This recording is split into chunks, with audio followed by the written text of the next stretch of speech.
Hello everybody, Adam Monk here again from FourFourTwo, back with another Friday show and the final Premier League Friday show of the season. So we're going to talk all things the title race, if you can still call it that now after what happened at the Tottenham Hotspur Stadium. In fact, actually, let me just talk about that for a second, right? I have an opinion on something. I'm not a tinfoil hat conspiracy theorist and I don't want to be dragged for this in the comments, but please feel free to debate what I'm about to say, right? So first, a little history lesson, okay? As you'll know, I'm a Manchester City fan. And in 2019, Leicester City played at the Etihad Stadium, that game where Kompany scored that worldie, you'll remember the one? And you also might remember that 𝗘𝗫𝗧𝗏𝗧𝗏 missed a chance in that game that was so bad that it was borderline match fixing, especially given the fact that he used to play for Man City. I think everyone unanimously thought that he basically missed that chance on purpose as the shot basically nearly hit the corner flag. Now, that Son chance, right, listen, I don't want to get done for libel and throw around baseless accusations, right, but let me just say a couple of things. So Heung-min Son's conversion rate this season is 46.7%, which is obviously pretty solid. And then what you are looking at here is all of Son Heung-min's goals this season. You can see they're very centralised around the penalty spot in the area. And as you'll know, listen, I don't need to insult your intelligence. Son is one of the best one-on-one finishers of the last decade in the Premier League. He's just absolutely ruthless in that situation he found himself in the other night. And look, right, like, I'm not saying he missed on purpose, but I'm maybe saying he didn't put 100% effort into the finish. He had quite a lot of time to think about that chance as he bared down on goal. And he probably kind of did think about the fate that was in his hands if he had have scored that goal and consequently won Arsenal the title, being Spurs through and through himself. And like Son, you know, look, when he hits one-on-one shots, usually they're hit with venom and conviction, and they kind of hit with a bit of height as well to kind of go over the keeper's trailing legs if he makes himself big. And Son just kind of like hit over the top of the ball and dragged it a bit. And like, everyone was saying it was an amazing save by 𝗘𝗫𝗧𝗏𝗧𝗏, which it was, but I don't know, it just doesn't sit right with me. Basically, what I'm saying is if that was a game in the middle of the season, I think Son scores that chance. Anyway, yeah, these days you say Heung-min Son deliberately missed his chance against Manchester City, you get arrested and thrown in jail. So yeah, it comes down to the final day and Arsenal still have a glimmer of hope of winning the Premier League. The same kind of glimmer of hope that Wagner had of winning the X Factor in 2010. That was a niche reference. I think everyone kind of expects Arsenal to get their end of the deal done and beat Everton, therefore, consequently, their hopes pretty much rely on David Moyes, which sounds quite disheartening to say, but actually, he's got the best record against top 6 sides of any West Ham manager in the Premier League era. Alright, big fella, let's crash this party. So yeah, it's unlikely now that City will drop any more points and consequently will win the league, but at Tottenham, they did have a couple of defensive mishaps, namely that 𝗘𝗫𝗧𝗏𝗏𝗏 one that put Son Heung-min through. So they're not completely watertight at the back, they are still a little bit fallible, and luckily for West Ham and Arsenal as well, West Ham have two of the best wide players that are sort of inside forwards in the Premier League. And those two guys are of course 𝗘𝗫𝗏𝗏𝗏 and 𝗵𝗏𝗘𝗫𝗧. Now, they're very different kind of attackers, Bowen and 𝗘𝗫𝗧, don't get me wrong, but they're both very good runners in behind. Of course, in terms of a goal scorer, Bowen has him beat with 16-7 and a 25% conversion rate to 17.7 for 𝗘𝗫𝗧. So Bowen's the goal scorer really in this side. We know this, very similar to Son at Tottenham in that respect, that he sort of drifts in from wide, makes those incisive runs in behind lines of defence, and is a very, very clinical finisher. He's almost like, a bit like Mo Salah really, in terms of that, like, can't really call him a striker, but he has a lot of characteristics that you would want a striker to have. That is what 𝗘𝗫𝗏𝗏𝗏 is. Whereas 𝗘𝗫𝗧, perhaps a little bit more of a deep-lying player from wide in the West Ham system, completely wipes the floor with him in terms of take-ons completed. That's 120 to 34, 61% take-on success to 38, and then 75 fouls won to 42. So 𝗘𝗫𝗧 is the box of tricks in this West Ham side, the one who will draw the fouls, but he also has a few goals in him as well, and he's really growing into the Premier League, of course, touted to be joining Liverpool maybe in the summer. I think he's one of those players who's going to explode, kind of like how, I don't know, someone like Sadio Mane maybe did when they were at Southampton, then moved to a bigger club, and then they really do explode. He's so raw, he's just got everything to his game, 𝗘𝗫𝗧. And actually, an interesting stat as well I just found, 𝗵𝗏𝗘𝗫𝗧 is the top player in Europe in the top 5 leagues this season for ball recoveries per 90 with 7.75 from a wide position, which is actually quite obscene. So actually, maybe in a way, I'm not saying I was necessarily wrong, but he really does get involved in the sort of nitty-gritty midfield work, as well as having end product as well. And another potential way, I mean, it's very, very simple, that West Ham could potentially get at Manchester City, maybe from 𝗘𝗫𝗧𝗧𝗏 drawing these fouls like he's so good at, is of course on set pieces. Set piece play is synonymous with David Moyes and has been for the last 20 years. They've scored 12 set-piece goals this season, West Ham, which amounts to 21.4% of their total goals. And you've got to account for the fact as well that they've got James Ward-Prowse whipping these balls in. There's probably no better player, maybe bar De Bruyne or Trent, in the league at doing that. So maybe that will be a way that West Ham can exploit Manchester City as well. But on the flip side, Man City have conceded 2 goals from set-pieces all season. So, yeah, sorry, Arsenal. So yeah, City and Arsenal will probably win. It's Pep v Arteta, has been for 2 years now, and I think it will continue for many, many more. So I thought, because this is the interview part of the video now, as a treat, I'd bring on a City fan and an Arsenal fan and maybe kind of have them debate a little bit. So, in the blue corner, we've got LB, and me as well, obviously, but I'm going to try and be impartial, but we've got LB representing Manchester City. I will link his channel in the description, and it'll probably be somewhere, wherever I've decided to put it in the edit. And then in the red corner, representing Arsenal, we've got Amenyah, whose channel I will also put in the description. So, without further ado, guys, take it away. I'll be honest, I do think Spurs tried in the game. I'm not going to blame the players or anything. The fans, obviously, separate story. But the players look like they tried. They're just not good enough to face Man City. As for Son, like you said, if I could pick anyone in the world to be in that 1v1 position to save my house, I'm putting it on him. But now I'm homeless because he ignored that near post and Ortega stuck his foot out. So such is life. You have to just firm it and move on, unfortunately. Yeah, it is what it is. Lewis, what's your take on the Spurs game and that Son chance? No, it's just a world-class save from Stefan Ortega, mate. You know what I mean? The best backup goalkeeper there is in the world. You know what I mean? It was a great shot from Son. It was a great shot from Son, and Ortega doing what he needs to do. You know, and that's the power of having a world-class number 2. I tell you what, though, right? I've been gassing up 𝗦𝗶𝗴Ｈِ Akanji all season. I've been saying he's like the most underrated, possibly underrated player in the Premier League game. He's been absolutely fantastic. Not put a foot wrong for us, right? We've won 4, well, hopefully we'll win 4 trophies. And if it would have been him to have made that mistake, oh my God, the PR would have just crashed and burned. I couldn't believe it. It would have been our Gerrard slip, wouldn't it? Like, it would have been our Gerrard slip, Quite literally would have been.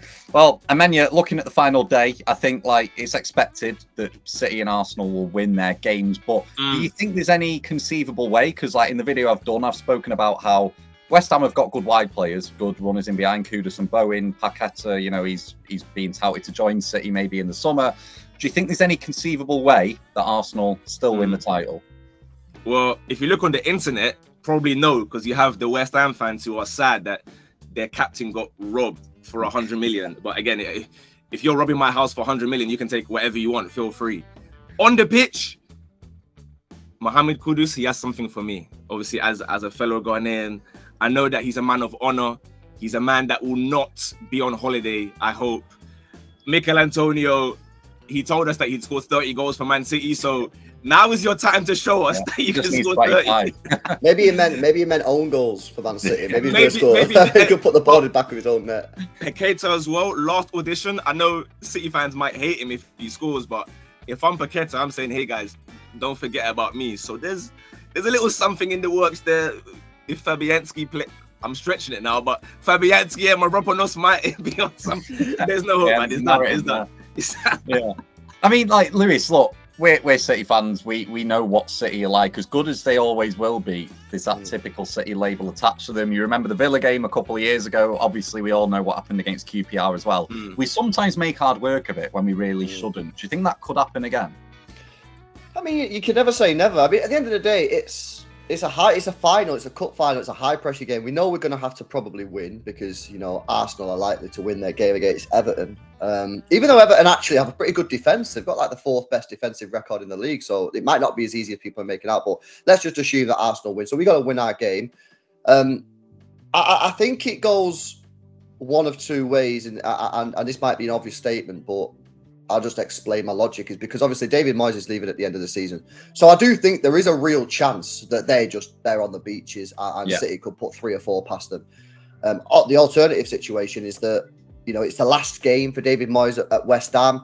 He's won him a Conference League. And to be honest with you, these players kind of owe David Moyes a performance, I think. I've watched a lot of West Ham this year, and whilst David Moyes has certainly got stuff wrong, and I don't think the style of play is really what West Ham fans are looking for, I do feel at times the players have let him down. So the flip side to them being on the beach is that they dig in really deep and try and give David Moyes one last top performance. And you know, they do have good players, you know, 𝗘𝗫𝗧𝗥𝗔, 𝗬𝗫𝗧𝗏, Antonio on his day, Bowen. They've got some fantastic players. So, you know, for me, I'm just looking at the fact that we're controlling games very well at the moment. We're scoring goals. You know, if you look at since the Arsenal game where we drew 0-0, we've scored more than 3 goals in every Premier League game, bar 2, which was the Spurs game and the Forest game. So we're playing the best football that we've played, but it will come down to pressure. But these players have been here and done it many, many times. You know what I mean? They've been in these situations. A lot of them would have been in the dressing room, if not on the pitch, for the game that you mentioned against Aston Villa. So they know what to expect. And if we do go a goal down or even 2 goals down, they won't panic. They'll stick to the game plan and hopefully they'll get the job done. But I think for me, and again, another obvious statement, thanks for inviting me on, but I think the first goal for me is just absolutely crucial. Oh, yeah. I think if City get the first goal against West Ham, I think West Ham's heads will drop, and I think we'll go on and get the 3 or 4.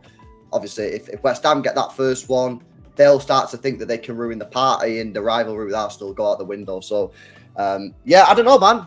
I'm hoping for just a dull game and City just win 2-0 or something like that. I don't want any excitement. You know, all these people say the Premier League's boring. If people are saying the Premier League's boring on Sunday afternoon, that means City have done their job. That's exactly. Yeah, on the flip side, like you mentioned it there, Everton have the 4th best defensive record in the league, which I actually didn't know, but I did mention in the video that if Everton are going to get something at the Emirates, Amenyah, the scoreline will probably be 0-0, because that's just what Sean Dyche does. He'll have a deep block, he'll sit there eating worms on the touchline and just hoping that, you know, he shuts up shop. Is there any way that you think Arsenal could maybe come unstuck, or do you just think the fact that now it's out of their hands, the pressure will be off them and the free-flowing football will be there? It's a tough one, really, because when it comes to the Emirates in May, when the sun's out, I'll be honest, most teams get hit 4-5, 4-5. So, but that's normally. This is the first time that in my lifetime we've been in a title race that is on the final day. If we've won the league, let's say in 2004, like it's wrapped up. This is the first time that it's going to the last day. So I expect us to win, obviously, naturally. I know, obviously, Pickford is there second in the league for clean sheets, so fair play to him. But you are right in that I don't know how the pressure is going to be. Maybe they might hear, I don't know, Bowen scored to make it 1-0, and suddenly they might get a bit nervous. But I'm sure, having been to the Emirates enough times in the last couple of years, regardless of what the scorelines are, I think they will get behind them enough to ensure that, like, if they cannot get up for this game to go and play their usual self, then there's no point even showing up next year. I can't lie. That should be how it goes. It is Everton, whether they've got great defensive record or not. They're spearheaded by Dominic Calvert-Lewin and Beto. So yeah. Realistically, we should be winning that game, but no one knows how pressure can affect us. I've seen us go away to Porto and suddenly we just completely collapsed. So we have to wait and see, I guess. I mean, like, one thing that hasn't been mentioned now, and rightly so, like, obviously last season, Amenyah, when Arsenal did lose the title, people labelled Arsenal as bottlers, but that's not happening this time because, like you said, they've took it to the final day. So regardless, if Arsenal don't win the league, do you still think they've made progress this season under Arteta? Yeah, I mean, look, obviously, it's just going to sound to people that are rival fans or whatever, like, yeah, here we go, like, you're just cosplaying as title challengers. But in my eyes, as sad as it is, the fact that there is a trophy in the car park at the Emirates, that fills me with a little bit of joy. We're not going to see it. We're not going to see all the banners and the confetti, but it's nice to at least have the feeling of it being there. And obviously, we can only, I guess, compare us to how we were, let's say, last year or the year before. And even all time, this is the season where we've had the most wins we've ever had, the most clean sheets away, most goals or whatever. So from our own perspective, we're only on the way up. We're just waiting for you, man's guy, to just please go to Barcelona or something, man. Like, your team needs you in Barcelona, and you're just staying here for. So what you're telling us, bro, is that you moved to the Emirates to see the Premier League trophy in the car park, is what you just said. I'm just saying, it's just a nice feeling. Like, oh, the trophy's there. It's got the little red banners on it. There's gonna be someone there with the little, what's it, the engraving to whatever you call it. Yeah, someone's just there. It's a cool feeling because last season it was just us saying, yeah, all right, well done, nice 5-0 win. 𝗍𝗏 will see you at Leverkusen. Bye. There was no excitement. Obviously, it's going to be a lot more deflating at full time when everyone's obviously lying there, and you realise, yeah, all right, we haven't won it again. But I do believe, like, for the first time next season, I'm confident that we can win it, which I cannot say for this season. Yeah. Yeah, well, like, Lewis, I mean, that kind of brings me on to the final question to you, because I went on No Ratings podcast, shout out, by the way, with Amenyah a few weeks ago, and it was after Arsenal lost at home to Villa and obviously Liverpool lost to Palace. It was that weekend. And then I was just sat there with a grin on my face, because it's almost like I knew after those losses that City would win the league, because once we get in the driving seat, we never loosen our grip. And I think that's down to Pep, but it looks like it's going to be 4 in a row, Lewis. What do you put it down to most this season, why we have still presumably ended up on top of the pile? I look back to the games where we didn't win a game in 4, and we drew 3 and lost 1, I think, when we played like the likes of Arsenal. I think we played Liverpool, Spurs, and then obviously we got beat off Villa at some point, but we didn't win any of those games, but we didn't lose any of them, and that kept us in touching distance. And, you know, when Kevin De Bruyne got injured on match day 1 and we found out he was going to be out for half of the season, I always said, just get me within 5 to 7 points of whoever's top of the table by the time Kevin De Bruyne gets back in January, and we'll win the league. And we weren't playing particularly well, but we weren't losing matches. We were drawing, and we was in there. I think it was like 4 or 5 points away from the top, and then Kevin De Bruyne come back, and then obviously the game at Newcastle. I think really, if there was one moment this season that you look at and go, that was the game. I think you look at Newcastle. Kevin De Bruyne comes off the bench. Did he come off the bench? Scores 1 or 2, and gets an assist and we score in the last minute of the game with Oscar Bob. And I think actually Gary Neville's mentioned this as well. I think that was the day City fans, maybe Liverpool fans, because they've been in a lot more title races with us than Arsenal, probably looked at it and went, here we go again. You know what I mean? And from there, we've just done really well. And it's been a slow, gradual process. I actually think in terms of how we played this year, it's probably one of the worst that we've played. I don't think we've been particularly that great. Exception to that is after the Arsenal 0-0 draw, we've just been really, really good. For the rest of the season, the first 30 games, I don't really think we played particularly well, but we didn't play bad. And that's the big thing. And we were still getting results, and we just stuck in there. And then we got through that Arsenal game at home, 0-0. And then we just went, right, we need to win 9 out of 9. Let's go for it. And that's what's happened so far. With 1 game left, it would be a disaster if we didn't win the league from here. So yeah, that's for me. I think the Newcastle game was the one moment that I thought, yeah, we're going to do this again. Yeah. Well, finally, lads, Amenyah, I'll start with you. Score predictions for the City game and Arsenal game. You can go with your heart, not necessarily. But what do you reckon will happen? I'm gonna go Arsenal to win 2-0, since the goal difference is no longer gonna come into play. And I'm going to go with my boy Mohamed Kudus helping me to a 1-1 draw. That will be a disaster. Lewis? Blind hope. Blind hope. Yeah, you got to have hope, bro. I'm going to go 3-1 City. To make it exciting, I'll say West Ham score first. There you go. Yeah, thanks. Appreciate it. And then... And then, 2-0 Arsenal. I think 2-0 is like a pretty good score prediction. So, 2-0 Arsenal. Can we, before you end it, can we just obviously be friends for a minute and say what a collapse that was by Liverpool? Because they were like 5 clear and they're suddenly about 10 points behind everyone. So they're the ones that should be facing the massive scrutiny. That's all I want to be saying. Yeah, they have fallen off massively, haven't they? You know what I mean? But I always thought that, you know, when he announced his departure and that the emotion and stuff that was going around with Liverpool, that was always going to work 2 ways. It was either going to end up in the fairy tale, because like that emotion just drives the team onto like a quad or something, or it was going to end in disaster. You know, you very rarely watch like a fairy tale film and it just sort of ends okay. It either ends really, really sad. Where everyone's crying at the end of the movie, or everyone's absolutely buzzing and everyone's celebrating. It never ends like in the middle with like, you know what I mean? So it was always going to end one way or the other. And unfortunately for Liverpool, unfortunately for us, it's ended in disaster. So they didn't do it for Klopp, man. So sad. There we go. Well, we can all dine on their failures, but lads, cheers for joining me. And I guess I'll say as well, best of luck to both of you on the final day. But obviously, Lewis, I'm in your corner for this one. Not really, I'll show it on the channel, but I am. They know by now. But yeah, cheers, lads. Pleasure. Cheers, mate. Thank you very much, guys. Yes, City, Arsenal, another title race, and one which I fully expect City to probably win now, truth be told. But I will say one thing. You look in the past, QPR 3-2. Everyone expected City to win that game. Then the Villa game, they narrowly won as well and made it very, very dramatic. I can tell you firsthand as a City fan, as good as City are, they never, ever, ever do it the easy way. So do not be surprised if West Ham open the scoring in this game, honestly. But nonetheless, guys, hope you've enjoyed the video and enjoy the final weekend of the Premier League. Then we can get into the Euros and the Champions League and all that kind of lovely stuff. But have a lovely weekend, guys. Hope you've enjoyed the video. Take care. See you soon. Goodbye.